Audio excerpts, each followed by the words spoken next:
Je m'appelle Simone Tétu. Est-ce que j'entends? Non. Okay. Je m'appelle Simone Tétu et je suis membre du Comité intersectoriel étudiant des fonds de recherche du Québec, donc les organisateurs du panel que vous entendrez très bientôt. Je vais prendre quelques secondes pour présenter le CIE brièvement. Là, je prends l'opportunité. Le Comité intersectoriel étudiant, ou CIE, c'est une équipe d'une quinzaine de membres de la relève en recherche, une équipe interuniversitaire, intersectorielle évidemment, et qui représente toute la relève en recherche, du collégial jusqu'au postdoctorat. Le CIE a un mandat de conseil au sein des fonds de recherche du Québec auprès du scientifique en chef du Québec, Rémi Quirion, et de leur conseil d'administration. Le CIE identifie des stratégies pour accroître l'accessibilité du financement de la recherche, pour optimiser le potentiel de la relève en recherche et pour valoriser son rayonnement et ses impacts dans la société. Le panel qu'on a préparé pour vous aujourd'hui portera sur les façons dont la communauté universitaire peut encourager la relève en recherche à s'impliquer dans les politiques scientifiques. Notre modératrice sera Madison Rilling, qui est une ancienne membre du CIE. Madison détient un doctorat en physique à l'Université Laval et est directrice générale de l'organisme Optonique qui favorise le rayonnement de la photonique québécoise. Elle est également membre du conseil jeunesse de la conseillère scientifique en chef du Canada, la docteure Mona Nemer. Merci beaucoup à Madison et aux panélistes d'avoir accepté l'invitation. Et avant que ça commence, je vais juste mentionner de la part des organisateurs de la CSPC, n'oubliez pas de tweeter à propos de vos panels et événements préférés en utilisant la mention @SciencePolicy ou le hashtag CSPC 2022. Et n'oubliez pas de remplir le sondage d'évaluation à la fin de la séance. Vos commentaires sont importants pour les organisateurs pour améliorer la conférence l'année prochaine. J'espère que vous apprécierez le panel. Merci beaucoup.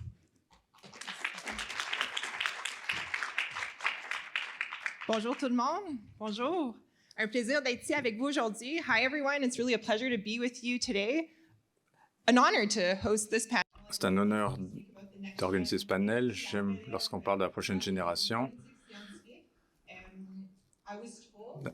On m'a dit qu'il y a différents outils qui sont disponibles, des récepteurs d'interprétation qui sont disponibles. Si vous êtes ici, ce sera principalement en français, mais allez voir les organisateurs. Vous pouvez aussi aller au bureau d'inscription pour plus d'informations. Du temps en français, but if you have questions, this is a discussion. Mais si vous avez des questions, c'est une discussion qu'on va avoir. Il y a beaucoup de questions avec les panélistes, mais si vous avez des questions, n'hésitez pas à les poser dans la langue de votre choix. Je vais prendre l'opportunité de ma tribune de souligner le travail du Comité intersectoriel étudiant des fonds de recherche du Québec. Donc, c'est la relève qui s'implique via les fonds de recherche, via un organisme subventionnaire provincial dans les politiques scientifiques canadiennes. Le comité travaille très, très fort et je souhaite vraiment le souligner. Prenez l'opportunité de leur parler pendant que vous êtes ici au CSPC. Donc, aujourd'hui, nous parlons de comment la communauté universitaire peut-elle encourager les jeunes chercheurs, les jeunes chercheuses à s'impliquer dans les politiques scientifiques. Donc, nous avons un super panel ici, donc des personnes qui ont de l'expérience dans le milieu universitaire à différents niveaux, donc des chercheurs, des chercheuses d'expérience, mais aussi, on va dire, la plus jeune relève qui le voit d'une perspective très nouvelle et très différente. Mais la question est vraiment, si nous voulons, une chose qu'on entend, en fait, qu'on entend depuis quelque temps, c'est l'élaboration de politiques scientifiques basées sur les données probantes. Donc, si nous voulons informer les politiques scientifiques, nous devons rapprocher le milieu universitaire, le milieu de la recherche, avec les instances décisionnelles, les instances qui élaborent les politiques mêmes. Et on argumenterait que la relève a un rôle crucial à jouer à ce niveau-là. Donc, la relève scientifique, moteur de production de savoir scientifique est vraiment est centrale à ce niveau-là. Mais on parlait du CIE qui s'implique via, par exemple, un organisme externe, les fonds de recherche du Québec, mais qu'est-ce qu'on peut faire au niveau des universités même? Qu'est-ce qui peut être fait dans les groupes de recherche? Donc, c'est vraiment autour de ça que va se cadrer la discussion aujourd'hui. Donc, j'ai le plaisir de joindre à la table donc, Pauline Pic. Donc, je vais le lire dans la langue qu'on m'a donnée, excuse-moi, parce que je ne veux pas faire des erreurs de traduction. Donc, postdoc fellow. Donc, associé postdoc, chaire de recherche du Canada en économie politique internationale. J'introduis aussi Jérôme Marty, qui est excusez-moi, directeur exécutif de l'Association internationale de recherche sur les Grands Lacs et aussi le directeur de projet au Conseil des académies canadiennes. Merci d'être avec nous. Et Amélie Quesnel-Vallée, professeure at the Department of Epidemiology. Professeur au département d'épidémiologie, de biostatistique et de santé au travail à l'Université McGill. Et enfin, Simone Taitu, membre du comité intersectoriel étudiant et aussi étudiante au baccalauréat en maths et physique à l'Université McGill. Donc, on va mettre la table, on va commencer avec un tour de table. Donc, j'aimerais commencer avec Pauline. Donc, je vais juste prendre 2 minutes pour t'introduire, parler de ton rôle, mais aussi juste prendre le temps de dire qu'est-ce qui vous a mené à vous impliquer dans l'élaboration de politiques scientifiques? Merci beaucoup. Donc effectivement, moi, je suis postdoctorante à l'Université Laval. Je travaillais sur l'Arctique pendant mes recherches doctorales et maintenant, je travaille sur la gouvernance des communs, donc l'espace, les fonds marins, l'Antarctique, etc., dans le cadre de mon projet de postdoctorat. Et la première fois que je me suis intéressée aux liens entre science et politique et à comment est-ce que la science pourrait mieux informer la politique, eh bien, c'est quand j'ai été invitée à une consultation gouvernementale. Et donc, j'ai participé avec plusieurs de mes collègues à cette consultation. J'y suis allée pleine d'enthousiasme et de naïveté, je dirais. Et donc, je suis arrivée à cette consultation. J'avais vraiment préparé ça comme on prépare un exercice universitaire. Et puis finalement, le constat que j'ai fait au sortir de cette consultation, c'est que j'avais un peu raté mon exercice parce que j'ai eu un constat d'abord d'incompréhension, c'est-à-dire que j'avais l'impression qu'on ne parlait pas vraiment le même langage avec le politicien que j'avais rencontré et que donc on ne s'était pas compris parce que moi j'étais arrivée avec des éléments extrêmement précis, j'avais préparé beaucoup trop de choses par rapport à ce qui était attendu. Et la deuxième impression que j'ai eue, c'était que j'avais aussi l'impression que l'entrevue avait été organisée pour que la personne ait des éléments de langage, parce qu'il se trouve qu'elle allait après à une entrevue radio. Mais tout ça pour dire que finalement, quand je suis sortie, j'avais vraiment l'impression que j'avais pas tant informé la prise de décision politique. Alors peut-être que je m'étais mis un objectif un peu trop ambitieux quand j'étais allée à cette rencontre, mais voilà. Et c'est à ce moment-là où je me suis un petit peu posé la question de comment est-ce que, en tant que scientifique et en tant que chercheur, je pourrais essayer d'améliorer la façon dont je communique avec les politiques et comment est-ce que la science peut un peu mieux communiquer avec la politique. Et je vous dirais qu'en ce moment, ma réflexion, elle s'articule un peu sur 3 niveaux. D'abord au niveau de ma recherche, parce que je travaille sur la gouvernance des communs, où la question du langage et la question de la communication entre sciences et politique, elle est essentielle, parce que en ce moment, c'est des espaces qui sont en train d'être régulés, et donc on a un langage qui est diplomatique pour la négociation des traités, la négociation de la protection de ces espaces, et ce langage, il est parfois en décalage avec le langage extrêmement technique des scientifiques qui permettent l'exploitation de ces espaces. Donc ça, c'est une première question que je me pose peut-être au niveau plus de ma recherche. À un niveau peut-être un petit peu plus général et peut-être aussi un peu plus personnel, la question de la communication entre science et politique, je me la pose aussi parce que l'actualité fait qu'on a été obligé de se la poser avec la crise du Covid qui a montré que la politique et la science parfois parlaient pas le même langage, partageaient pas le même timing et que ça posait tout un tas de problèmes. Aussi parce que je travaillais sur l'Arctique, qu'avec la crise ukrainienne, toutes sortes de projets qui impliquaient des chercheurs russes ont été mis à l'arrêt. Pour l'instant, on ne sait pas exactement quand est-ce que ces projets vont reprendre. Et donc là aussi, on se rend compte que la science est éminemment politique et comment est-ce qu'on peut faire pour pallier à ces difficultés. Et finalement, je me pose aussi cette question de la discussion entre science et politique à un niveau plus de carrière, parce que je suis une chercheure en début de carrière, j'aimerais bien un jour avoir un poste. On a entendu tout à l'heure que 80% des jeunes chercheurs ne trouveront pas de poste dans le domaine académique, ce qui est très encourageant. Et donc voilà, moi je cherche aussi à avoir un profil qui soit compétitif sur le marché académique, et donc je me pose la question de savoir à quel point est-ce que c'est pertinent, à quel point est-ce que ça va être valorisé pour mon profil, de prendre du temps pour essayer de communiquer la science et de faire dialoguer science et politique. Et je m'arrêterai là pour l'introduction. Merci beaucoup, Pauline. Donc, je demanderai à Jérôme, s'il vous plaît, de te présenter. Merci beaucoup et c'est un plaisir d'avoir une session en français. et aussi d'avoir une session où l'âge moyen de l'audience a beaucoup diminué. Alors, c'est vraiment un plaisir de partager avec vous aujourd'hui. Mon nom est Jérôme Marty et puis je suis venu il y a environ 27 ans au Canada pour faire mes études graduées. J'ai fait des études à l'UQAM et à l'Université de Montréal en sciences aquatiques. Et quand on travaille sur l'eau, c'est un sujet qui porte bien à devoir parler avec le public et puis penser à un niveau peut-être plus élevé que juste les faits que l'on peut trouver par notre recherche. Alors, j'ai été amené à être chercheur dans des organismes sans profit à l'Institut sur le fleuve Saint-Laurent à Cornwall. Puis, j'ai travaillé pendant quelque temps dans le privé à WSP Canada, qui a accueilli vraiment un scientifique. Il y avait seulement 5 doctorants dans toute l'organisation en 2012 quand je suis arrivé. Alors, c'était quelque chose de très nouveau et qui a probablement fait des changements dans l'organisation de cette société.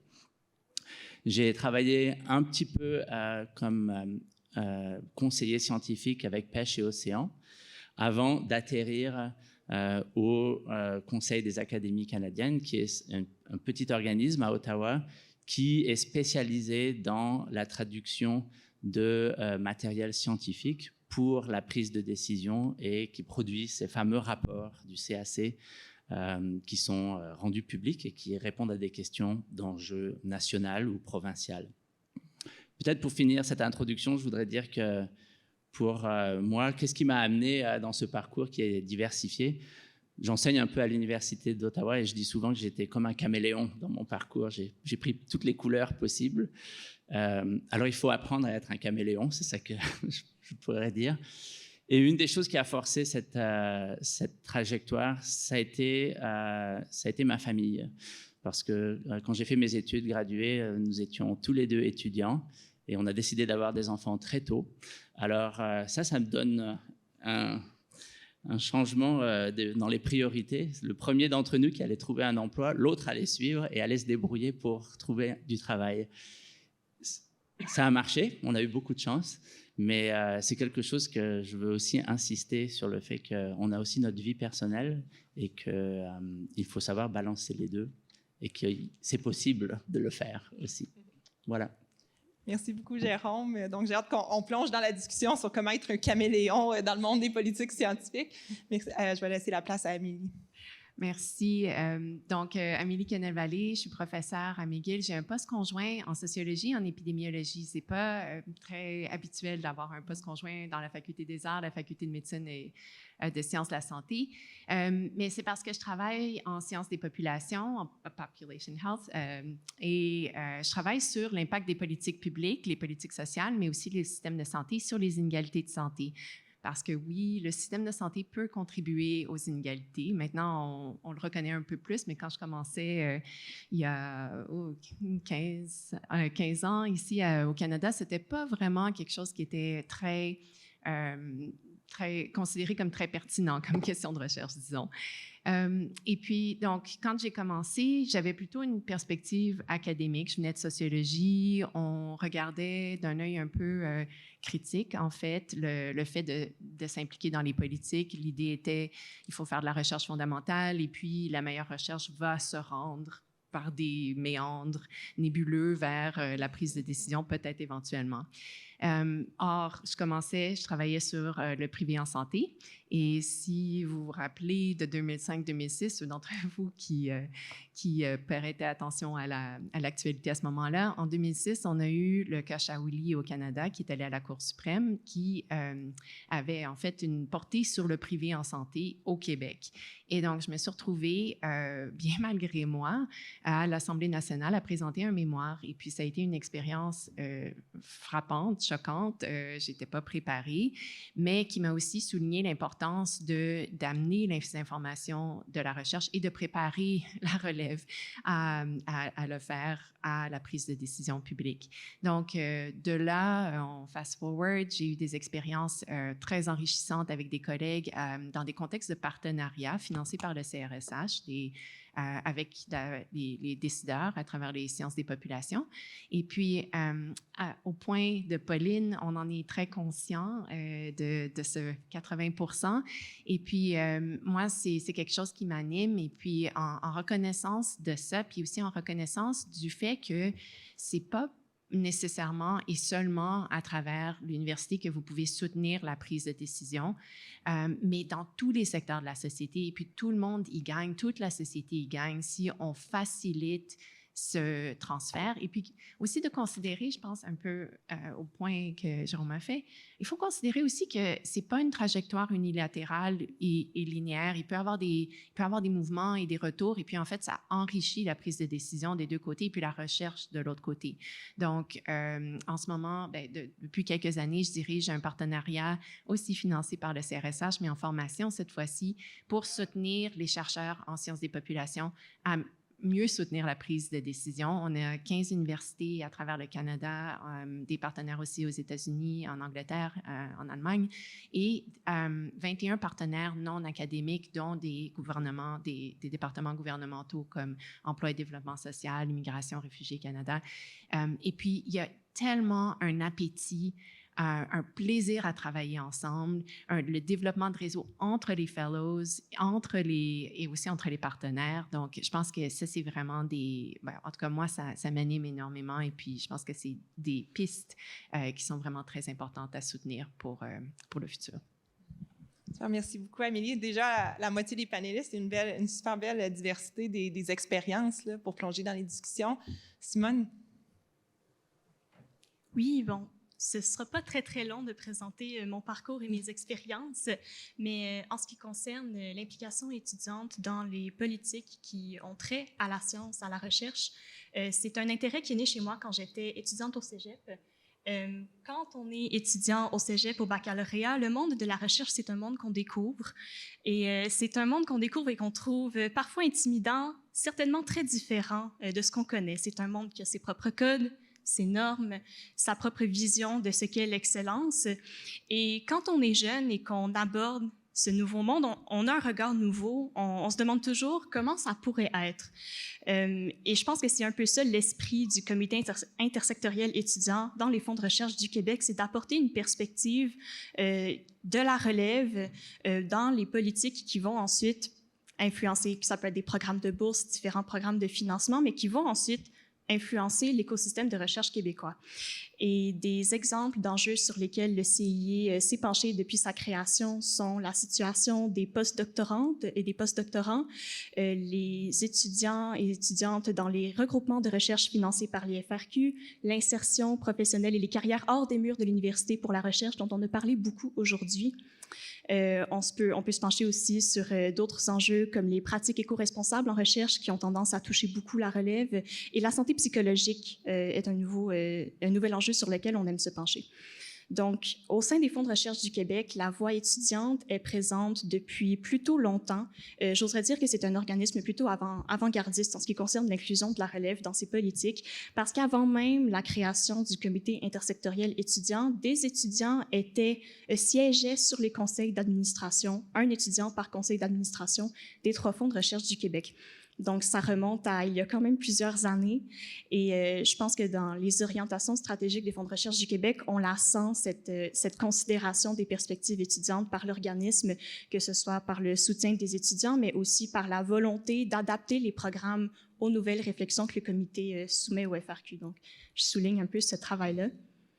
Ça fait le tour. Merci beaucoup, Simone. Et j'ai le plaisir de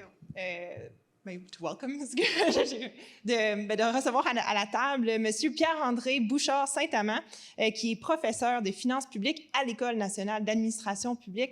Donc, je te demanderai juste de te présenter brièvement, Pierre-André, et dire qu'est-ce qui t'a amené à être impliqué dans le monde des politiques scientifiques. Donc, c'est ça. Bonjour, professeur de finances publiques, retardateur extraordinaire dans les circonstances, désolé. Directeur également du groupe de recherche en économie publique appliquée. Donc, l'économie publique, si ça vous intéresse, là, c'est la théorie économique de l'intervention de l'État. De quelle manière l'État devrait intervenir dans les politiques publiques, par exemple. Et plusieurs de mes travaux sont en collaboration avec différentes agences ou organisations du gouvernement. Je pense, j'ai travaillé avec DSC Canada, Environnement Canada, le ministère de l'Enseignement supérieur, Revenu Québec. Récemment, là, j'ai des conversations avec l'Ombudsman des contribuables. Donc, énormément les mains dans les analyses et les réflexions sur les politiques publiques en vigueur ou les politiques en public qui devraient être. La motivation première, j'en parlerai, c'est certainement un désir de changement. Alors moi, je pense beaucoup à l'action universitaire en termes d'action, donc l'idée de vouloir orienter ou changer comment l'état du monde est, essayer d'avoir une influence sur ça. Et bien sûr, l'appareil public, à travers ses politiques, est un acteur de changement relativement important. Alors comment on peut s'insérer en fait dans cette dynamique-là comme universitaire, évidemment avec des valeurs et une éthique universitaire, mais aussi avec une idée, en quelque sorte, qu'on est là pour essayer de faire mieux, de s'engager dans cette dynamique-là. Et peut-être pour mettre la table pour les gens qui réfléchissent, en fait, je dirais qu'il y a un certain clivage à réfléchir entre l'université pure, si on veut, ou la recherche pure à proprement parler, et une recherche qui est à dimension peut-être un petit peu plus appliquée. Je vais mettre de l'avant, je suis sûr qu'on aura l'occasion d'en parler, ces idées-là, mais l'idée de travailler en groupe versus travailler seul, l'idée de travailler sur des idées fondamentales relativement avec beaucoup de temps versus travailler rapidement sur des sujets plus compliqués en équipe, travailler avec parfois des valeurs imposées versus travailler avec ses propres valeurs, parce qu'on est parfois, lorsqu'on travaille avec l'appareil public, confronté aussi à des considérations qui, je vais dire, dans le niveau scientifique, là, sont plus du niveau de gris. Par exemple, je peux vous donner un exemple, des politiques fiscales. Si on a un gouvernement qui favorise la redistribution de la richesse, on n'aura pas nécessairement les mêmes analyses qu'un gouvernement qui favorise l'efficience économique, par exemple, la gauche ou la droite, là, si on va très, très vite. Alors, comment, comme chercheur, on se positionne en quelque sorte dans cette conversation-là à travers les valeurs et ainsi de suite? Ça aussi, c'est des réflexions à avoir si on veut s'intéresser, puis, disons, mettre les mains dedans. Alors, en guise de mise en bouche, je suis sûr qu'on aura l'occasion d'en parler. C'est une super mise en bouche, en fait. Ça met la table, justement, pour la question qui est le dialogue entre la science et la politique, c'est, on pourrait dire, un art, c'est une expertise qui se développe. Et Pierre-André, tu commençais à toucher à des méthodes de travail, un peu aussi des compétences dans ce sens-là. Donc, la question que j'aimerais poser aux panélistes, c'est que doit savoir la relève pour pouvoir contribuer à ce dialogue-là de façon significative? Donc, j'aimerais commencer avec Amélie. Merci.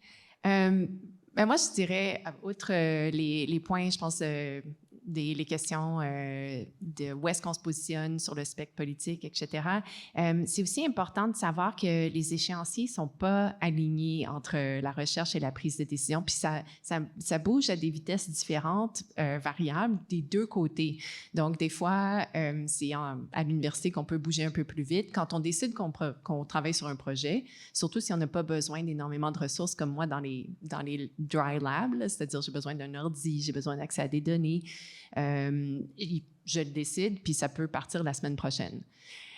De l'autre côté, quand on travaille avec des décideurs, bien, il y a souvent des processus, il faut remonter dans la chaîne de prise de décision, il faut avoir approbation. Donc, parfois, on peut avoir l'impression, quand on est étudiant notamment, puis ça peut être un problème, parce que quand on amène des étudiants sur un projet, il est possible que le projet prenne plus de temps que ce qu'on souhaiterait pour la graduation de l'étudiant. Donc, il faut savoir naviguer ça aussi.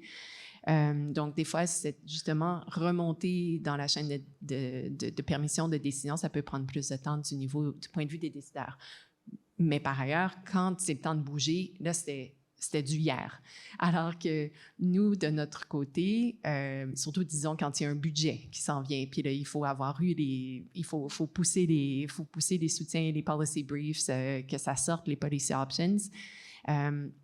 Alors que nous, du côté universitaire, ça, c'est le moment justement où on va avoir tendance à ralentir. On va dire, oui, mais attends, d'un côté, il y a ça, de l'autre côté, il y a ça. Oui, mais c'est quoi la recommandation? Ben, il faut prendre en considération l'analyse des opportunités, puis des menaces, puis des faiblesses. Donc, je pense que c'est là aussi, il faut s'habituer à avoir il faut développer une confiance avec les partenaires avec qui on travaille, qu'on est en mesure de livrer la marchandise, qu'on va le faire dans les délais qui sont impartis, puis de se parler aussi, de communiquer ces besoins-là. Donc, ça vient avec l'expérience. Puis c'est là où j'anticipe un petit peu, les directeurs de recherche peuvent aider, les chercheurs peuvent aider à rendre ça explicite aux étudiants puis aux jeunes chercheurs avec qui ils travaillent, parce que sinon, ça peut être potentiellement un peu frustrant, où on peut avoir l'impression de ne pas se sentir écouté, ou comme Pauline disait, on a l'impression de ne pas parler le même langage ou de ne pas vivre dans les mêmes réalités. Je vais poursuivre avec la rentrée. Je pense que tu étais prêt avec le micro à la main. Oui, bien, qu'est-ce qu'on devrait savoir? Bien, certainement, je dirais travailler à des politiques scientifiques dans un sens très, très large. Là, je pense au sens gouvernemental. Certainement, c'est quelque chose qui est élaboré en équipe. Ça va venir donc avec une mentalité où plusieurs idées vont servir d'intrant à l'élaboration. Et si on met ça à contrario, ça peut parfois dire que certaines idées qui vous sont chères ne feront pas partie de la résultante. Et lorsqu'on est spécialisé, habitué à travailler sur ces choses de manière extrêmement pointue et que soudainement ces affaires-là sont plus ou moins prises en considération, disons que ça peut prendre un peu de temps à s'habituer à ça sur le plan personnel ou sur le plan émotif. Donc, savoir travailler en équipe, c'est une dimension extrêmement importante. Alors qu'à l'université, souvent, là, on va être avec sa question de recherche, là, ses données ou son questionnaire ou peu importe, on va être 6-5 mois seul à travailler sur sa rédaction ou son protocole, peu importe la méthodologie qu'on emploie.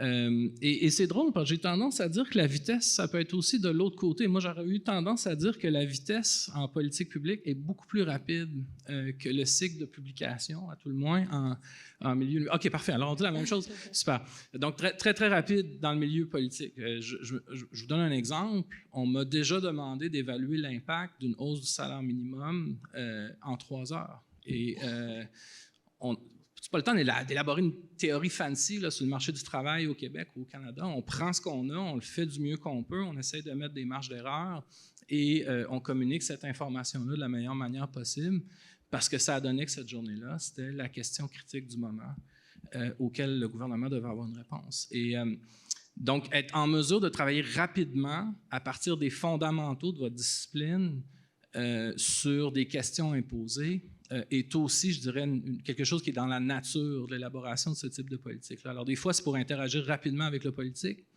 mais des fois, c'est aussi pour répondre, peut-être pas en 3 heures, mais en 3 semaines, alors qu'on peut penser à un horizon de 3 ans, normalement, peut-être pour un cycle de publication à l'université ou ainsi de suite. Ça peut aller très, très vite. Donc, s'habituer à ce rythme-là et de réfléchir, d'accepter en quelque sorte que c'est correct, que la réponse ne sera pas parfaite. On a beaucoup ce réflexe-là là, de se dire on va choisir une question où on est sûr que notre méthodologie va s'appliquer intégralement, où il n'y aura pas de fil qui dépasse, et ainsi de suite, alors que de temps à autre, de par les contraintes du problème qu'on nous impose, on va travailler avec une méthodologie plus faible, puis on va fournir la meilleure réponse qu'on peut, bien sûr en précisant les limitations imposées en quelque sorte par le contexte. Puis évidemment, ben c'est ça. En fait, après ça, il y a une question je dirais la question de valeur. La posture que j'ai, notamment par l'université où je travaille à l'École nationale d'administration publique. Notre travail, c'est de former des fonctionnaires. On travaille beaucoup avec une logique en se disant, ben, OK, si jamais un matin, il y avait un gouvernement complètement différent du gouvernement actuel, ou au contraire, si on doit servir un gouvernement qui n'est pas du tout dans la même lignée que nos propres valeurs. Alors, allons-y comme ça un peu. Comment bien servir ce gouvernement-là? Alors, quand on est fonctionnaire, c'est une question qu'on doit se poser aussi. Lorsqu'on forme des fonctionnaires, c'est une question qu'on doit se poser. Et d'apprendre à aborder certains sujets avec détachement aide énormément, même si c'est quelque chose pour lequel on a, par exemple, une réponse très chère parce qu'on a travaillé sur la question pendant un certain nombre d'années, ainsi de suite. Et des fois, ben, peut-être qu'on n'est pas capable. Alors, à ce moment-là, c'est une réflexion aussi. Est-ce que nous-mêmes, on devrait en fait travailler sur la question ou pas, ou laisser peut-être quelqu'un d'autre le faire? Je suis sûr que j'ai d'autres idées qui vont venir. Là, je ne veux pas lancer monopoliser la table, mais certainement, c'est des réflexions que j'aurais. Qu'est-ce qu'on devrait savoir? Là? Le mindset, si vous me permettez l'anglicisme, ça fait partie des choses auxquelles une personne qui songe à travailler avec le politique, entre guillemets, devrait avoir en tête en entrant dans ce type de marché du travail, là, si je résume.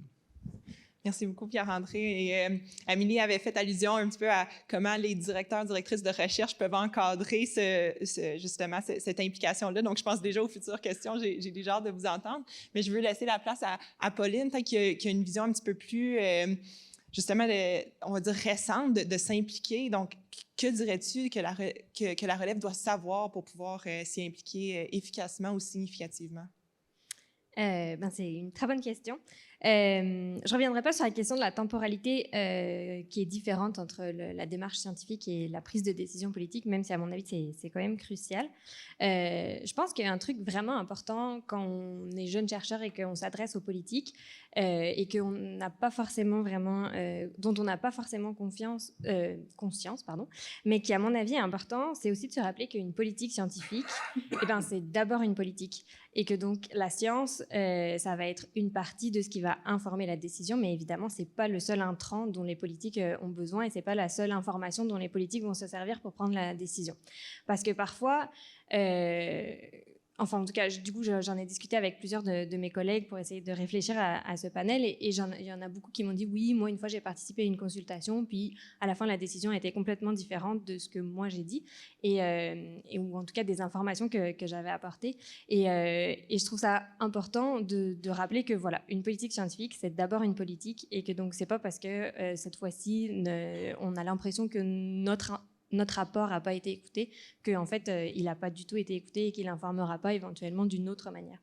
Et je pense qu'un deuxième élément qui, à mon avis, est important aussi, c'est que la politique et la prise de décision politique, ça se fait à plusieurs niveaux. Parfois, ça peut être très intimidant quand on est un jeune chercheur d'aborder les niveaux les plus hauts du gouvernement, les plus hautes instances. Mais la prise de décision politique, elle peut aussi se faire à des niveaux, au niveau local, au niveau municipal, au niveau, je ne sais pas, des MRC, tout ça.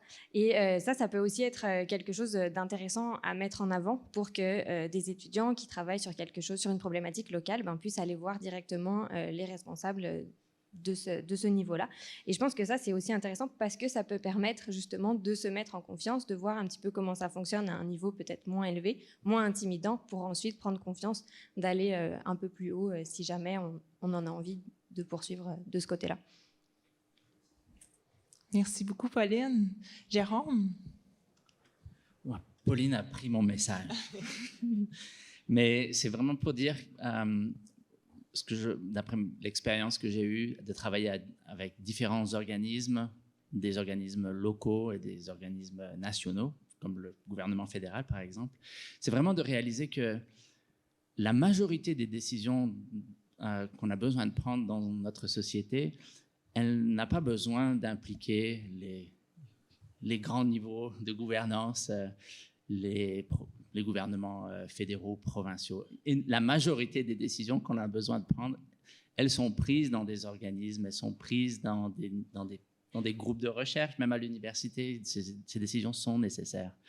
Alors, si on est un étudiant et qu'on est intéressé à contribuer à cette discussion et à contribuer à la prise de décision, il est probablement une très bonne idée de commencer avec des niveaux de prise de décision qui sont pas trop grands. Et pourquoi cela? Eh bien, je dirais c'est parce que quand on est étudiant gradué et qu'on termine avec notre diplôme et on est très fier de l'avoir, après avoir investi tellement d'énergie et de temps, on est des spécialistes dans le domaine que l'on a étudié. Et la capacité de prendre des décisions à ce moment-là, c'est probablement assez proche de notre expertise. Alors que ce n'est pas le cas quand on contribue à la prise de décision à un niveau supérieur, parce que ces prises de décision-là sont vraiment le résultat d'intégration de connaissances et de domaines qui sont beaucoup plus diversifiés que juste celles que nous avons quand on gradue. Alors, comme on parle de l'attente ici, comme étudiant gradué, je pense qu'il y aura beaucoup plus de succès où vous allez vous sentir beaucoup mieux à contribuer à un niveau de décision plus bas pour commencer, avant de monter avec d'autres systèmes de gouvernance plus compliqués. Et voilà. Merci beaucoup. Simone, j'aimerais te demander un peu la même question. Toi qui viens d'intégrer depuis environ 1 an, je crois, le comité intersectoriel étudiant, d'être plongé dans ce monde, avec ce rétrospect juste très récent d'1 an, qu'est-ce qui peut-être te manque pour mieux t'impliquer ou qu'est-ce que tu as eu besoin de développer pour pouvoir être impliqué dans ce milieu-là? C'est sûr que quand on est étudiant, il y a beaucoup de choses qu'on ne sait pas encore. Je peux comprendre qu'il y a des défis parfois quand on veut s'intégrer à des niveaux décisionnels plus élevés, mais je pense que si je pense au comité intersectoriel étudiant, le fait d'être une équipe, ça fait une immense différence. Rassembler une quinzaine de membres de la relève, de domaines différents, de parcours très différents, c'est une richesse et je pense que c'est une richesse dont peuvent profiter même les niveaux décisionnels les plus élevés.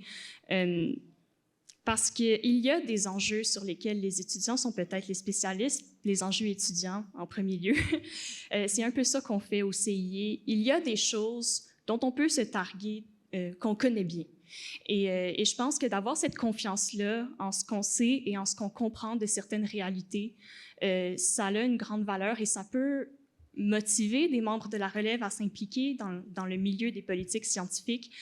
Donc, et une autre chose que j'aimerais mentionner, c'est que si je pense à quelqu'un qui fait ses premiers pas, comme je les ai faits il y a 2 ans au sein des FRQ, une chose que j'aurais aimé savoir, c'est j'aurais aimé être plus consciente que les gens autour de moi vont pas nécessairement comprendre c'est quoi que je fais. Quand je leur explique que je suis dans les fonds de recherche du Québec, la première question que j'entends, c'est quoi les FRQ? Et ensuite, j'explique c'est quoi le comité intersectoriel étudiant. Personne retient ce nom-là. Donc, pour les étudiants et les étudiantes, on est souvent appelés à se vendre, à remplir des demandes de bourse, à expliquer à des gens pourquoi ils devraient vouloir travailler avec nous. Et l'implication dans les politiques scientifiques a une immense valeur, mais une valeur qui n'est pas toujours comprise, même par certaines personnes du milieu académique. Et c'est quand même normal. Il y a beaucoup de gens qui font une excellente carrière académique sans jamais s'impliquer dans les politiques scientifiques. Et je pense que pour les étudiants, avoir la confiance de parler des gens, de ce qu'on fait, de pourquoi c'est important, de pourquoi on développe des compétences qui ont une grande valeur et qui peuvent même aider dans une carrière purement académique par la suite. C'est des choses que j'aurais peut-être aimé savoir avant de commencer. Merci beaucoup, Simone.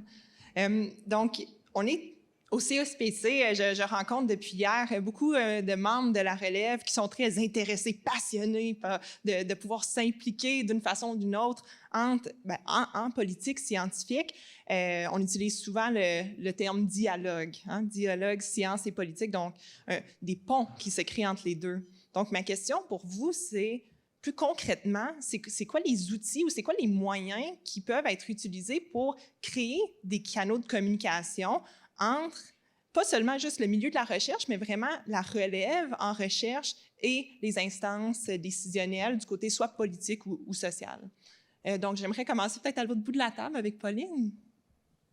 Oui, je pense qu'il y a quand même quelques outils effectivement qui pourraient être intéressants.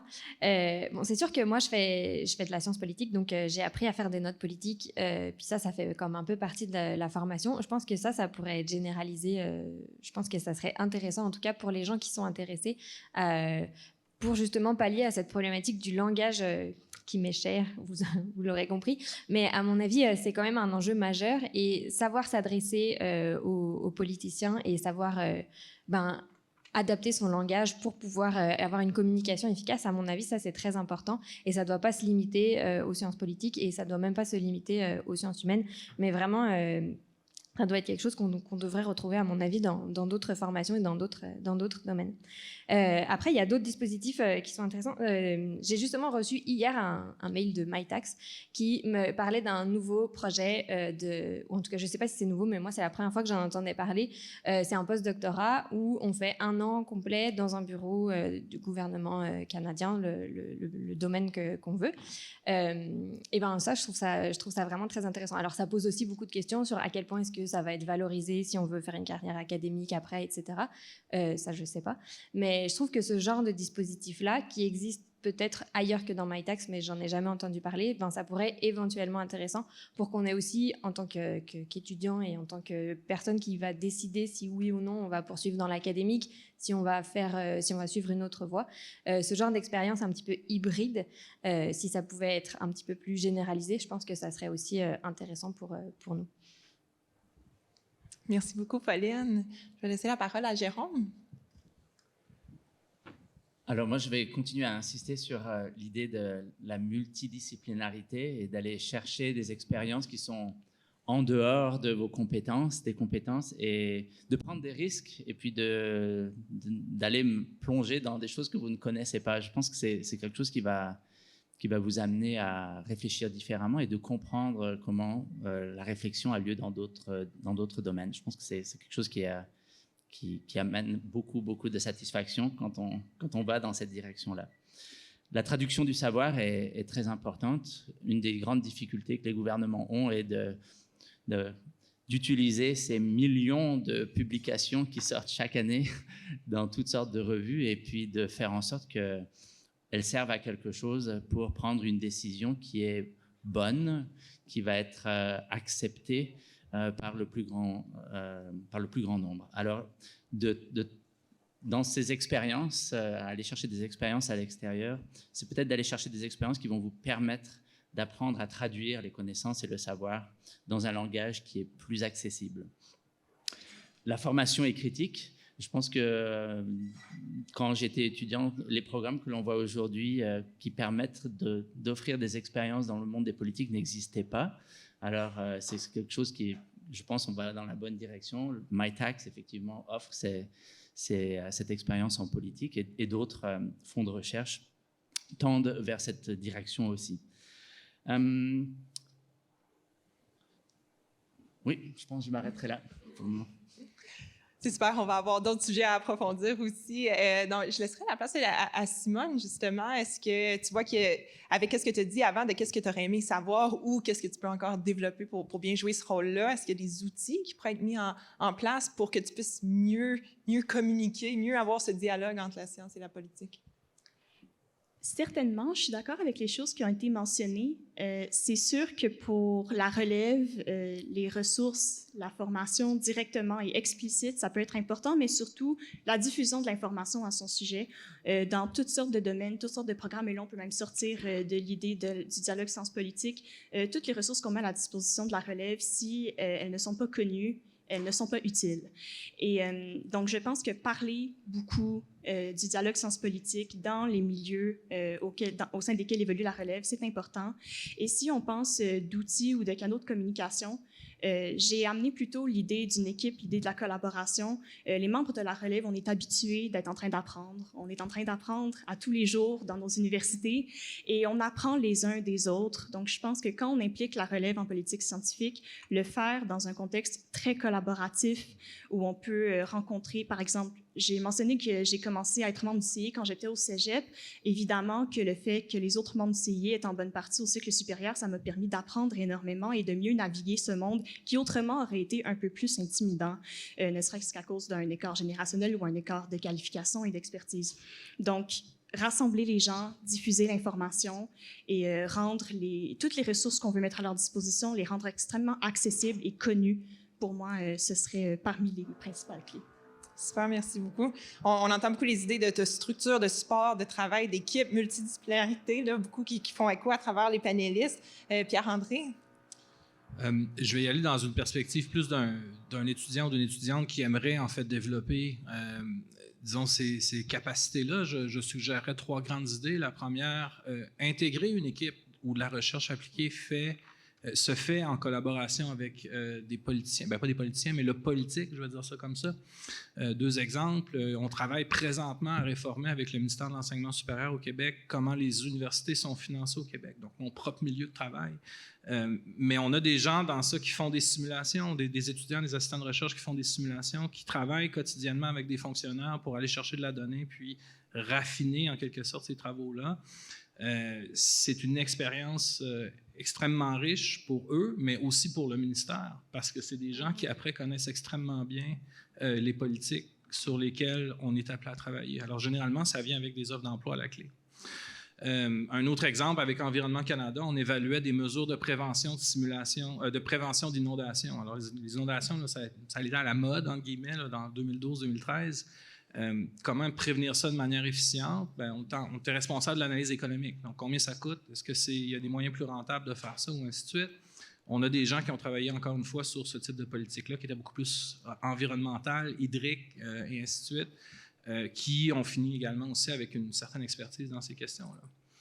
Deuxième chose, exercez-vous à répondre à des questions que je qualifierais qui ne sont pas directement dans votre champ de recherche. Écoutez les nouvelles, si vous faites de la politique publique ou de la science sociale, puis prenez votre show de nouvelles favori, puis le sujet du soir, là, essayez de vous poser la question « Comment je répondrai à cette question-là? » Et c'est un exercice difficile au début parce que c'est évidemment, souvent les sujets sont variés, c'est pas vos affaires, et ainsi de suite, mais l'exercice lui-même va vous amener à développer des réflexes qui vont vous permettre de rapidement répondre à des questions pour lesquelles vous avez de l'expertise, même si vous ne le savez pas. Parce que vous avez une connaissance fondamentale pour aborder le monde, très certainement, qui peut être mise en application face à certaines questions. Et bien sûr, gardez en tête, il y a toujours un expert ou une experte en quelque part, donc gardez un petit peu de prudence dans vos réponses, mais de faire cet exercice-là va vous aider. Et puis peut-être le dernier point, c'est le suivant, c'est aussi de travailler vos communications. Être capable d'expliquer vos idées sans employer du langage d'expert va vous aider à faire passer vos idées chez les non-experts. Je peux vous parler de théorie économique, puis tout le monde va s'endormir ici parce que personne ne va savoir de quoi je parle, outre quelques spécialisés en théorie économique. Mais savoir parler, utiliser la théorie économique pour répondre à des questions de recherche de manière claire va vous aider à faire passer le message aussi. Et vous pouvez être la personne la plus brillante au monde, si personne ne vous comprend, ça ne résonne pas. Alors, travailler la communication, c'est important aussi. Merci beaucoup. Et en fait, j'avais eu le conseil il y a quelques années de justement penser à comment répondre à ces questions-là. Je me suis mise à écouter Power and Politics assez religieusement et justement, comment est-ce que même quand tu es en dehors de ta zone d'expertise, comment tu peux répondre, mais sans nécessairement être l'expert quand même, mais une bonne pratique à faire. Amélie? Oui, mais moi, en fait, je pense que je ferais du pouce sur la recommandation de Pierre-André. Mais comment trouver ces chercheurs qui travaillent justement dans un contexte un peu plus appliqué, qui soutiennent la prise de décision? Si vous êtes des étudiants du Québec, vous avez de la chance. Je vous recommande de regarder les actions concertées et puis du FRQ et les annonces par rapport à qui a reçu l'octroi de ces actions concertées. Donc ça, c'est des questions qui sont directement posées par des décideurs qui souhaitent avoir des réponses scientifiques. Et le FRQ fournit en fait une courroie de transmission, soutient toute la recherche. Et là, je parle d'expérience. J'ai eu le plaisir de faire une action concertée ciblée avec le M3S, le ministère de la Santé et des Services sociaux, le ministère du Travail, de l'Emploi et de la Solidarité sociale et le ministère des Finances. Donc, les trois partenaires et le FRQ voulaient des réponses sur quelles sont les meilleures politiques publiques qui seraient les plus faisables, applicables et pertinentes pour le Québec en matière de redistribution de la richesse. On a évidemment, et là c'est large, vous pouvez imaginer, donc on a eu une équipe de 11 chercheurs qui s'est penchée là-dessus. J'ai eu le souci d'avoir évidemment des chercheurs en début de carrière qui venaient de toutes les universités presque du Québec.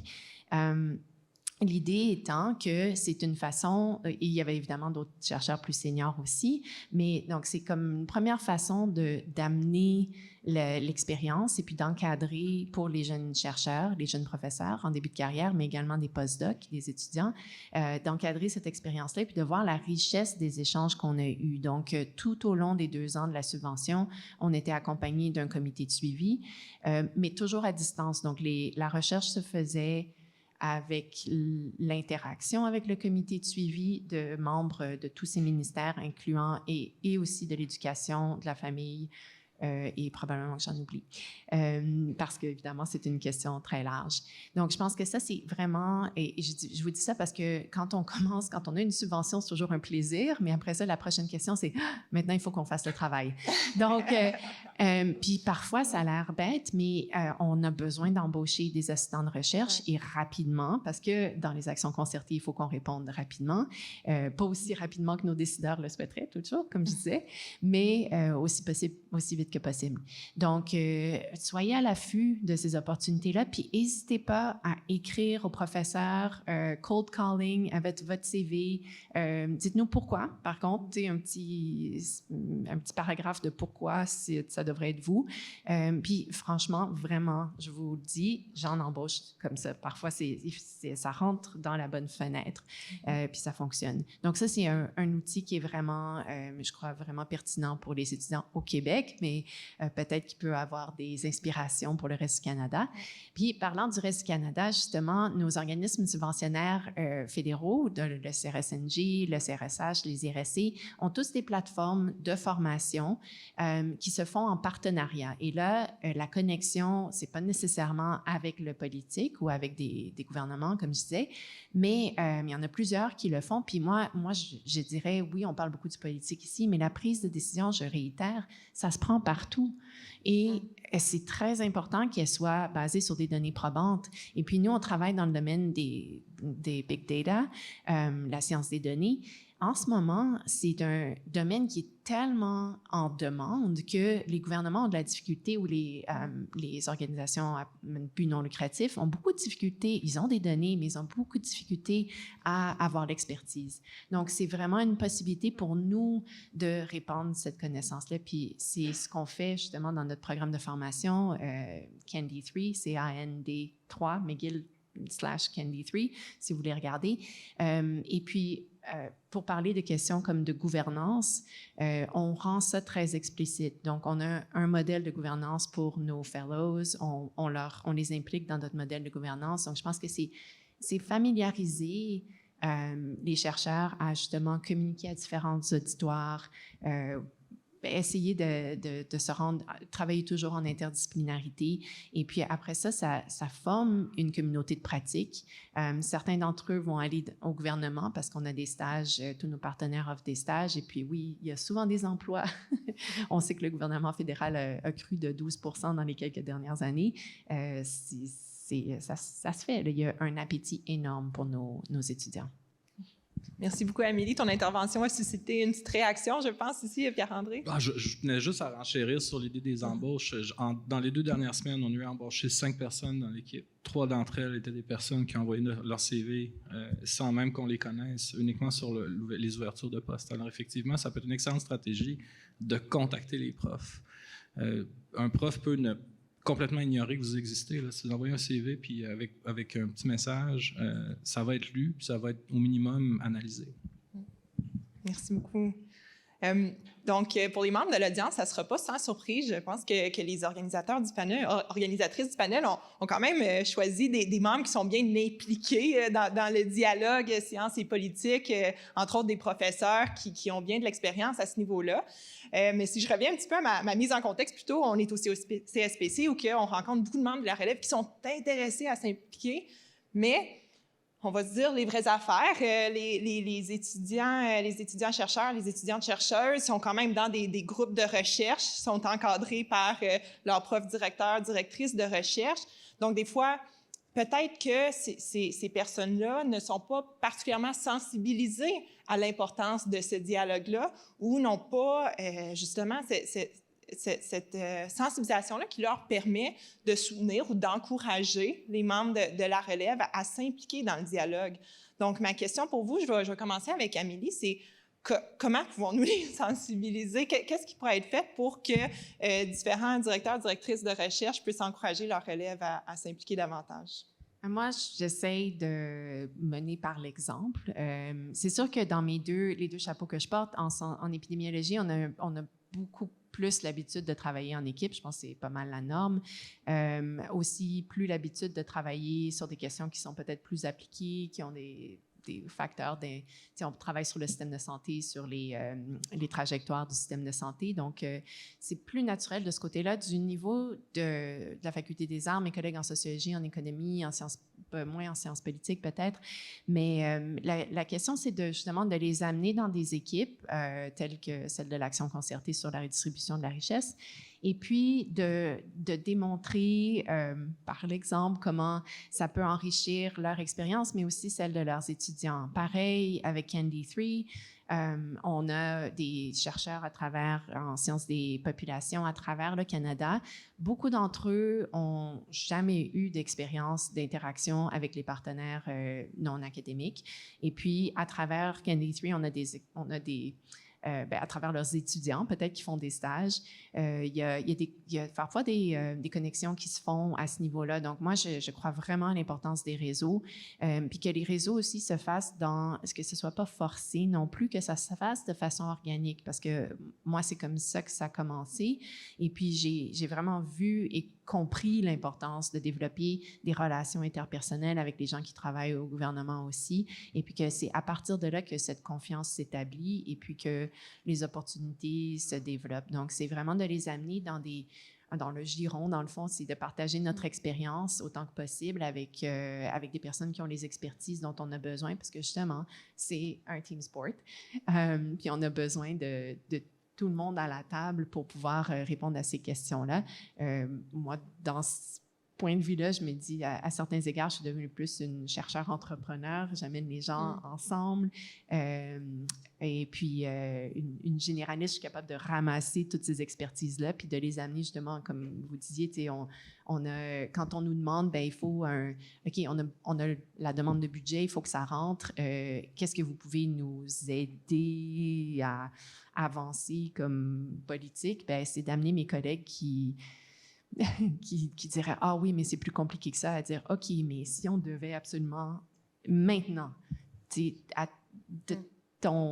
essaye de te lancer, puis c'est moi qui vais signer, c'est moi qui vais prendre l'odieux si jamais je me trompe, mais qu'est-ce que toi, tu me dirais qui serait la meilleure solution? » Donc, c'est vraiment de jouer des ponts, en fait, pour certains d'entre nous.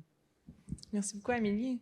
Je poserai la question aussi à Pauline, donc, qui a été encadrée par un directeur et une directrice de recherche, qui t'a peut-être encouragé justement de par la nature de tes recherches, mais aussi à juste être plus proactive dans comment tu t'impliques au niveau des politiques scientifiques, et qui deviendra peut-être directrice de recherche toi-même pour des étudiants et des étudiantes. Donc, comment pouvoir alimenter justement cette implication de la part de la relève en recherche?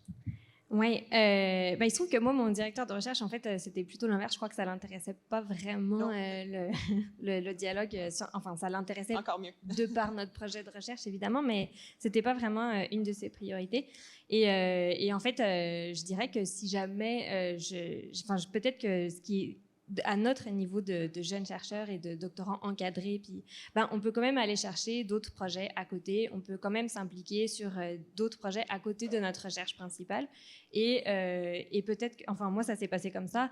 J'ai été impliquée sur d'autres projets et finalement, ça a fait qu'il y a un projet où il fallait que mon directeur soit avec moi parce que j'étais considérée comme une jeune chercheure et donc je ne pouvais pas y aller toute seule. Puis finalement, il m'a encadrée aussi sur ce projet, puis ça a été vraiment intéressant et je pense que ça a fini par porter ses fruits. Et je pense que ça, c'est intéressant aussi de se rappeler que quand on est doctorant, on peut faire d'autres choses à côté de notre projet de recherche, aller chercher de l'expertise ailleurs, aller voir un petit peu, éventuellement dans d'autres disciplines, mais ne serait-ce que dans d'autres projets de recherche, comment est-ce que ça marche, puis est-ce que ça peut être une porte pour nous intéressante qui va nous permettre, si jamais notre direction de recherche ne nous apporte pas cet aspect-là qu'on recherche dans notre formation, aller la chercher ailleurs. Oui, je rajouterais aussi de ton exemple que le mentorat prend deux directions, puis ça, c'est super important aussi. Il ne faut pas juste penser que ça vient d'en haut vers le bas, mais d'amener, quand il faut avoir l'esprit ouvert à ce que nos étudiants nous apportent aussi, parce que c'est le futur. Donc, pour les directeurs et directrices de recherche, le mentorat à double sens, vous l'aurez entendu.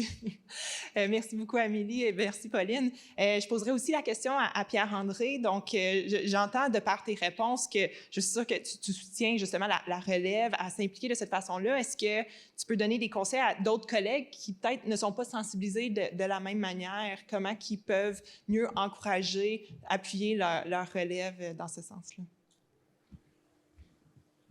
C'est difficile de dire à des gens qui ne s'intéressent pas à la chose publique comment s'intéresser à la chose publique.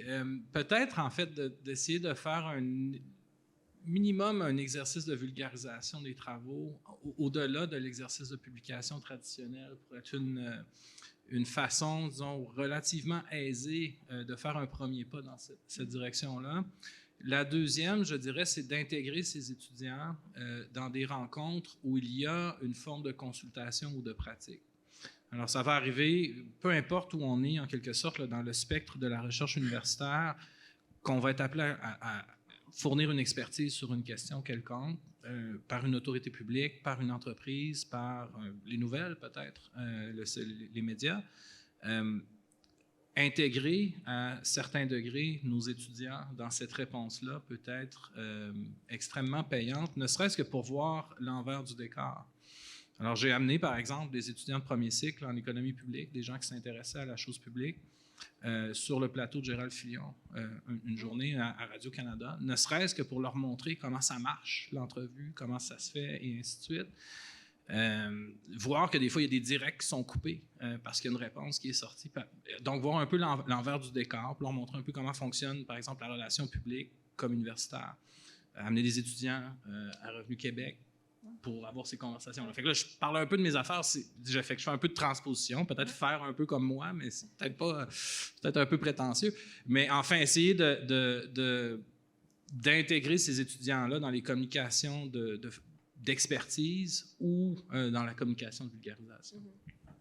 Bien, je me permets de faire un pont avec un commentaire que Pauline a dit plus tôt, c'est à la fin de la journée, qu'est-ce qui va être valorisé? Donc, je donne mon exemple, j'ai fait un doctorat en physique, donc mes recherches n'allaient pas aller vers nécessairement la prise de décision, mais je pouvais quand même m'y impliquer parce que j'avais des directeurs de recherche qui le valorisaient ou me donnaient la liberté de le faire parce que ce soit un choix personnel ou autre. Donc, des fois, il peut y avoir une autre dimension sans que ce soit les résultats de leur propre recherche, mais juste de pouvoir s'y exposer à travers leur parcours de recherche. Donc, Amélie?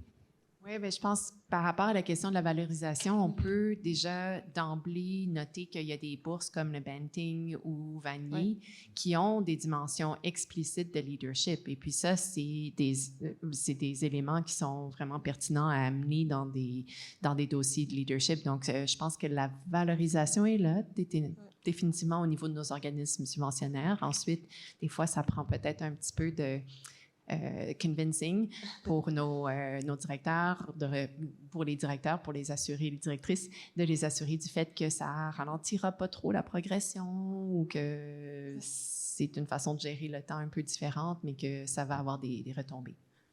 Merci beaucoup. Je veux inviter les membres de l'audience, si vous avez des questions, s'il vous plaît, allez au micro. Donc, je vais pouvoir vous voir et vous donner la parole. En attendant, je vais poser une autre question. Je vais l'adresser à Jérôme cette fois-ci. Quelle stratégie recommandes-tu pour qu'un message soit bien reçu de la part des instances décisionnelles? Une question bien simple là, que je te pose, mais pour un peu, justement, on parle du dialogue, mais le dialogue, comment qu'on reçoit bien cette information-là? Et bien reçu par qui? C'est ça aussi la question, le deuxième volet. Si j'utilise l'expérience que j'ai eue, pour moi, une bonne décision, et les autres membres du panel l'ont souligné, c'est vraiment l'importance de la donnée, la qualité de la donnée probante. Et aujourd'hui, c'est vrai qu'on est dans une société où il y a énormément d'informations, il y a le pire et le meilleur. Et il faut pouvoir faire cette distinction qui, dans certains domaines, devient très difficile. On l'a vécu durant cette période de Covid avec toutes sortes d'informations erronées et des informations qui étaient correctes. Alors, c'est vraiment de s'assurer que la qualité de l'information, elle est bonne. C'est aussi de reconnaître les limites de ces données, de cette connaissance, de ne pas penser qu'on a la réponse absolue. La décision, elle ne sera probablement pas parfaite. On l'a entendu déjà sur ce panel. Et il faut reconnaître cette limitation. La clarté avec laquelle on exprime une recommandation est très, très importante aussi. Et apprendre la langue pour pouvoir le faire, pour optimiser son impact, est important. La dernière chose que je voudrais dire, c'est d'être prêt à faire la distinction entre une recommandation et une information qui est clé, une trouvaille, une découverte. Et oui, les politiciens doivent prendre des décisions qui sont basées sur des recommandations, mais parfois, il est il est probablement meilleur de ne pas émettre une recommandation et de simplement exprimer une découverte et de laisser la décision à des niveaux supérieurs. Et je dois dire, dans l'organisme où je travaille au Conseil des académies canadiennes, où on fait ces grands rapports, un des messages clés de nos rapports, et on nous demande toujours « Qu'est-ce que vous recommandez ?» On ne recommande rien. On apporte l'état des connaissances sur un sujet de pointe, on exprime les expériences qui ont bien marché, on exprime les choses qu'il ne faut pas faire, mais on ne dit pas à Environnement Canada ou Pêche et Océan et d'autres départements « Ne faites pas ça ». On leur laisse le soin de décider quelle est la décision qui va être la meilleure. Et c'est quelque chose qui a apporté beaucoup de satisfaction pour les équipes de chercheurs qui travaillent avec moi et puis pour les membres des panels d'experts qui ont aidé avec ces rapports. Merci beaucoup, Jérôme. Je vais laisser Pierre-André répondre rapidement avant de passer aux questions. Il y a beaucoup de sagesse dans les mots de Jérôme. C'est se rappeler qu'on n'est pas élu. C'est très rare, la sagesse chez moi. En général, j'en ai pas beaucoup, mais merci. Mais se rappeler que c'est pas nous qui prenons la décision est parfois quelque chose qui permet de prendre un peu de détachement. Mais je vais me permettre de retourner la question à l'envers malgré tout, parce que des fois, ce n'est pas notre rôle que d'être plaisant. Et ça peut arriver, en fait, d'avoir à parler aux politiques de manière à ce que, à contredire leurs affirmations sur la base de faits scientifiques, par exemple. Et des fois, alors, il faut mettre son casque, il faut mettre ses pattes de hockey, puis il faut faire le travail parce que de temps à autre, de manière très imagée, on incarne la science et ils incarnent la politique. Et savoir répondre avec des faits scientifiques en tenant en tête peut faire partie de notre rôle à certains degrés. Donc, oui, si vous voulez décider ça, faites-le, mais ne le faites pas sur la base du lien que vous êtes en train de faire là. Ce lien-là n'est pas vrai. Ce lien-là n'existe pas. Bonne chance. Donc, ce genre de conversation-là est à réfléchir aussi pour soi-même, sa propre posture, mais peut faire partie du travail aussi lorsqu'on interagit avec le politique. Merci beaucoup, Pierre-André. Donc, il y a beaucoup d'expérience, beaucoup d'expertise autour de la table. Donc, je vais laisser la place aux membres de l'audience de poser des questions. À ma gauche, ici. Bonjour. Je me présente. Est-ce que vous m'entendez? Toujours pas le micro, hein? Je vais continuer à parler jusqu'à temps que le micro commence. Non? OK, je vais parler plus fort. Bonjour, je suis Étienne Lepage. Je suis directeur adjoint dans l'équipe d'intégration des politiques... parce que je suis trop grand. L'équipe d'intégration des sciences et des politiques à Agriculture et Agroalimentaire Canada. Dans le fond, dans mon travail, au jour le jour, c'est ce que je fais. Je prends des informations qui viennent de nos chercheurs à Agriculture Canada pour l'amener dans le pipeline des politiques. J'étais curieux de savoir si c'était quelque chose, un type de fonction qu'on retrouvait dans certains secteurs académiques, ou même si ce n'est pas quelque chose qu'on pourrait travailler à bâtir des ponts entre ces shops-là qu'on a au gouvernement d'intégration des sciences et des politiques et le milieu universitaire, parce que c'est quelque chose que j'ai entendu dans plusieurs de vos présentations. La première fois que vous avez eu à le faire, vous étiez un peu perdu, mais il y a des équipes, dans certains ministères, qui aident les chercheurs justement à faire ça. Est-ce que quelqu'un... Amélie? Je pense que là, ça va être une question un petit peu disciplinaire / sectorielle. Dans le partenariat de formation dont je parle, en fait, nos partenaires se situent au niveau des Chief Data Officers ou je pense que probablement c'est en lien avec peut-être le directorat ou les unités où vous êtes, ou par exemple à l'Agence canadienne de santé publique, c'est votre contrepartie, je crois, qui est notre partenaire. C'est eux qui développent, travaillent sur les méta-analyses et puis les guidelines. Je m'excuse, j'ai pas mon vocabulaire en français pour ça, mais le développement de protocoles et de recommandations. Voilà. Donc, je pense que c'est quelque chose qui est connu, mais peut-être sectoriel, et ça certainement gagne à être exploité. De mon point de vue, je le recommande chaleureusement. Est-ce que j'ai un panéliste qui voudrait ajouter? Jérôme? Je pense qu'il y a eu une évolution qui a lieu peut-être particulièrement dans les 10 dernières années dans la fonction publique, avec justement la création de ces groupes à l'intérieur des gouvernements qui permettent de créer ces ponts. Le fait qu'aujourd'hui, on insiste sur la prise de décision sur des données probantes et quelque chose qui est un message beaucoup plus fort qu'il y a 10 ans même. On ne va pas parler de ce qu'on faisait il y a 15 ans, avant 2012. Mais alors, je pense qu'il y a effectivement cette opportunité. Et le fait d'avoir dans les départements fédéraux des chefs scientifiques, ça, c'est quelque chose qui est relativement nouveau dans certains départements, moins dans d'autres. Mais c'est effectivement des structures qui amènent à aller chercher cette expertise vers l'extérieur. Et puis, je voudrais juste finir en ajoutant que les prises de décision aujourd'hui, elles impliquent beaucoup de consultations. Et ces consultations sont aussi des ponts pour les organismes universitaires, le public et même les étudiants de participer. Et il y a en environnement en ce moment beaucoup de consultations sur tout ce qui est changement climatique et tout le monde peut contribuer. Et oui, il y a beaucoup de soumissions, c'est sûr. Les analystes qui sont derrière ces plateformes-là sont probablement inondés, mais ce sont des ponts qui existent et qui sont valables. Quand j'étais étudiant à la maîtrise, je me souviens, on avait fait une soumission au BAP, au Québec, le Bureau des audiences publiques, et c'était ma première expérience dans ce domaine-là des politiques, et c'est quelque chose que j'ai même gardé dans mon CV, je pense. Alors, ce sont ce genre d'interactions qui permettent, à mon avis, de connecter avec le gouvernement. Je pense qu'il y a un commentaire supplémentaire d'Amélie. Oui, bien en fait, moi, je vous encouragerais, vous voyez les chercheurs qui publient, contactez-les. Puis présentez-vous, demandez-leur s'il y a des opportunités. Je ne sais pas si vous voulez des stagiaires ou quoi. Commencez à faire les ponts de ce côté-là parce que vous avez cette vue-là.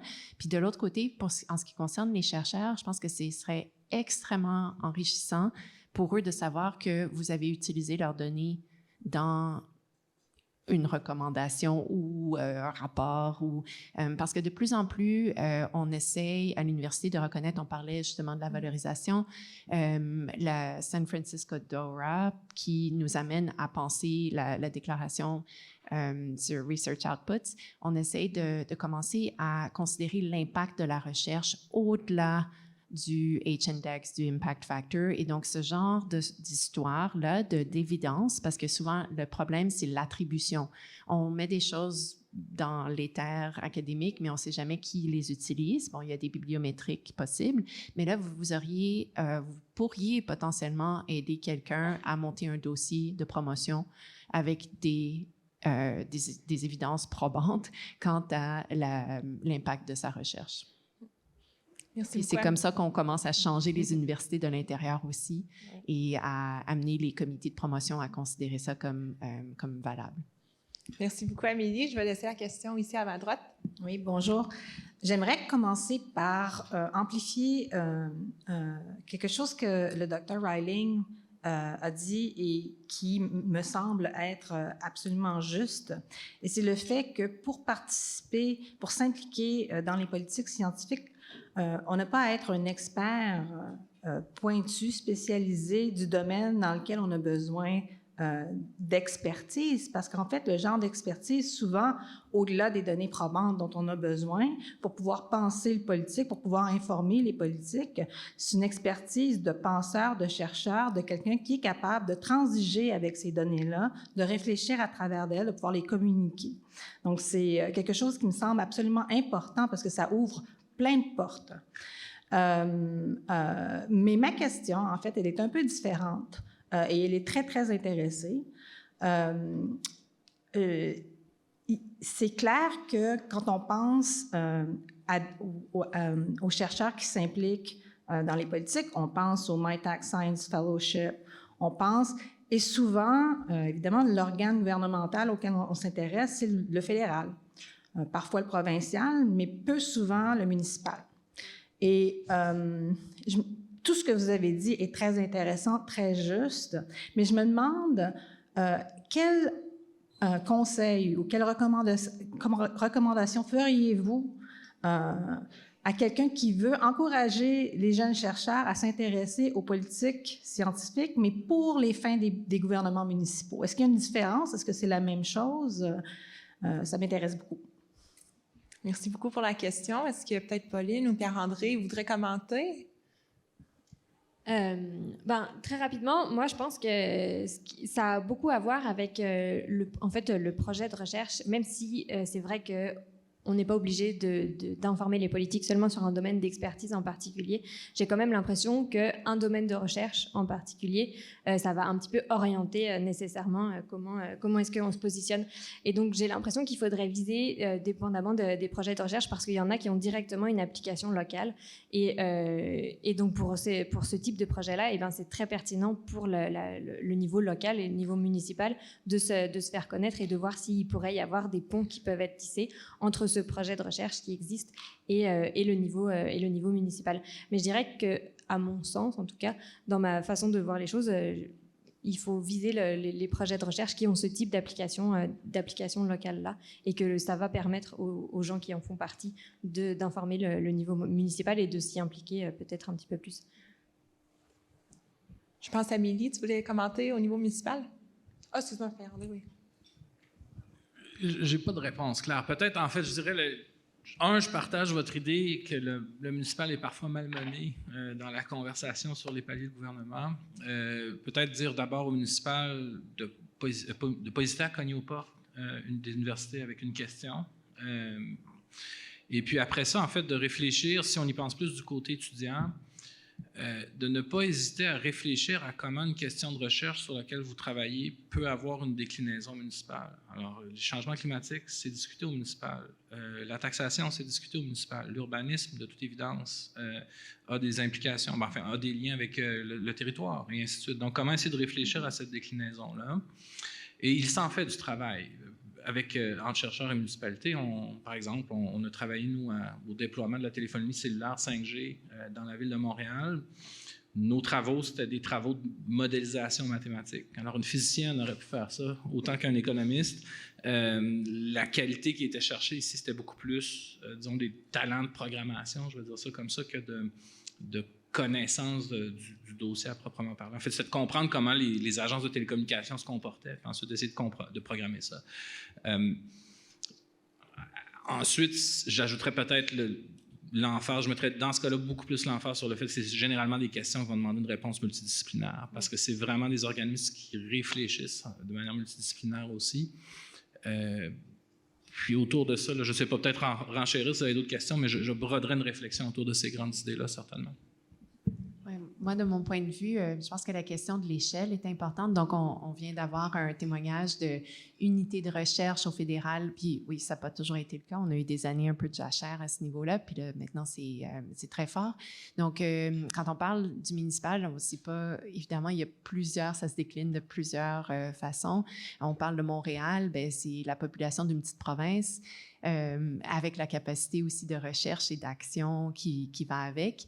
Et moi, je pense qu'il faut aller voir aussi les organismes qui rassemblent plusieurs de ces organismes, notamment communautaires. Donc, par exemple, nous, on travaille avec le chantier de l'économie sociale au Québec, qui sert de courroie de transmission et soutient d'autres organismes. Donc, avec ça, on est en mesure de fournir, eux, ils ont la capacité de recevoir nos étudiants, de superviser nos étudiants, parce qu'on sait que ça prend du temps aussi, puis de la capacité.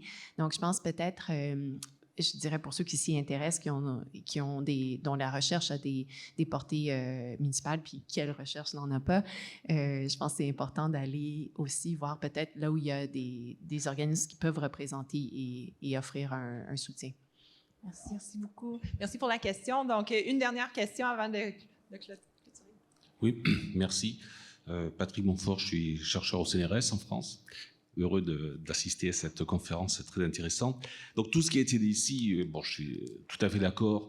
Et une des questions que je me pose, je pense, peut-être je peux m'illusionner, que les jeunes aujourd'hui ont un fort intérêt dans l'implication dans la société et donc du coup dans les politiques scientifiques. Je pense que la demande, elle existe et que nous, notre problème, c'est de les encourager. Donc tout ce qui a été dit, tout ce que l'on peut faire, c'est important. Moi, l'inquiétude que j'ai, c'est est-ce qu'aujourd'hui les jeunes qui pourraient rentrer dans ces systèmes, qui pourraient être non seulement de très bons scientifiques et participer à ces politiques scientifiques, est-ce qu'on ne les perd pas en amont? C'est une question que l'on a en France, je ne sais pas si ici elle est aussi importante, parce que quand des jeunes aujourd'hui se sentent tellement concernés sur les questions environnementales au sens large, par exemple, et qui veulent agir, Ils se posent la question, est-ce que vraiment on apporte quelque chose à aller dans un système académique ou d'aller faire la recherche? En quoi l'action permettra de faire changer toute la problématique telle qu'elle se pose aujourd'hui? Et c'est là où je pense qu'on a vraiment un rôle important. On a aussi un problème, je pense que vous l'avez aussi, qui est une désaffection des sciences des jeunes hommes par rapport aux jeunes femmes. On a un différentiel aujourd'hui qui est très fort, et ça peut être aussi gênant, même pour une prise en compte dans la société du rôle que l'on peut avoir. Donc ça, c'est deux questions sur lesquelles vous n'aurez peut-être pas de réponse immédiate, mais qui me semblent aussi importantes que la problématique de l'encouragement, qui est peut-être fort et existant. Merci beaucoup. J'aimerais peut-être donner la voix à Jérôme, vas-y, s'il vous plaît. Alors, effectivement, la jeune génération a probablement de bonnes raisons de dire, pour moi, j'ai les connaissances que j'ai eues dans un milieu universitaire, mais ce n'est pas ça qui va me permettre d'avoir un impact au niveau des décisions. Ce que j'encourage pour s'assurer que la voix de cette jeune génération reste là, c'est d'impliquer justement cette génération à tous les niveaux de décision, y inclus les plus hauts niveaux. Alors quand j'entends Simone qui dit que les étudiants, même au niveau du baccalauréat, ont une place à la table, c'est quelque chose de critique et qu'il faut absolument favoriser. Et la réalité, maintenant que j'arrive proche de ma cinquantaine et que je vais rentrer dans une catégorie de personnes plus âgées, c'est que on est tous là pour apprendre et je ne dirais jamais qu'une personne a une plus grande valeur qu'une autre. Oui, on a peut-être passé plus de temps à faire certaines expériences, en sciences, mais la vue, l'angle que la jeune génération peut apporter dans la prise de décision est quelque chose que je n'ai pas et que la majorité des personnes qui prennent des décisions n'ont pas. Et ils bénéficient de cette vision. Merci beaucoup. Simone, est-ce que je peux te donner le mot de clôture? Oui, merci. Mon expérience personnelle n'a rien d'universel, mais elle m'apprend que la relève est très motivée à s'engager auprès d'enjeux. Les choix de thématiques de recherche de la relève sont fortement influencés par des sensibilités sociales. On a mentionné les enjeux climatiques. Il y a des domaines de recherche qui sont en train d'être complètement transformés sur ce plan-là. Et donc, je n'ai pas l'impression qu'on perd vraiment la relève à ce niveau-là. J'aurais tendance à dire que dans certains cas, malheureusement, comme ça a été mentionné plus tôt, il y a peut-être des directions de recherche qui parfois manquent d'ouverture envers ce type d'implication-là et peut-être que ça peut être dissuasif pour certains membres de la relève par crainte que ça nuise à leur carrière ou à leur parcours. Mais ça, ce sont des cas qui sont de moins en moins fréquents, à mon avis. Et certainement, le problème de ce côté-là, c'est la sensibilisation dont on a parlé. Donc, au comité intersectoriel étudiant, à chaque année, on reçoit plus de 100 et même autour de 200 candidatures de membres de la relève qui sont motivés au point de vouloir devenir membres, intégrer les fonds de recherche du Québec en tant que membre du CIE. Et à chaque année, pour moi, c'est un rappel que la motivation est là. Donc, je ne suis pas particulièrement inquiète de ce côté-là. Merci beaucoup, Simone. Je tiens vraiment à remercier tous les panélistes pour le partage de vos expériences, de votre expertise. Vraiment, on n'arrête pas de le dire, c'est un dialogue science et politique. Ça gagne à être renforcé, à créer plus de ponts qui sont durables, mais qui impliquent toutes les générations et la jeune génération en particulier. Si vous êtes en position de pouvoir le faire, venez discuter davantage avec nos panélistes sur comment ça peut être fait concrètement. Donc, encore merci pour le partage. Je tiens à remercier les fonds de recherche du Québec, le comité intersectoriel étudiant pour l'invitation d'être ici aujourd'hui. Je veux souligner que l'équipe du scientifique en chef du Québec qui est ici à l'avant, qui organise entre autres des ateliers INCSA, qui contribue à la création de ce dialogue-là, ou même juste, on va dire, le clash, littéralement, entre les deux. Et je trouvais que c'était un panel qui mettait de l'avant beaucoup des éléments qui ressortent de ce type d'atelier. Donc, je voulais juste mettre de l'avant. N'hésitez pas à aller leur parler. Donc, un énorme merci. Je sais que je vous sépare du lunch. Donc, sur ça, je dis merci et bon appétit.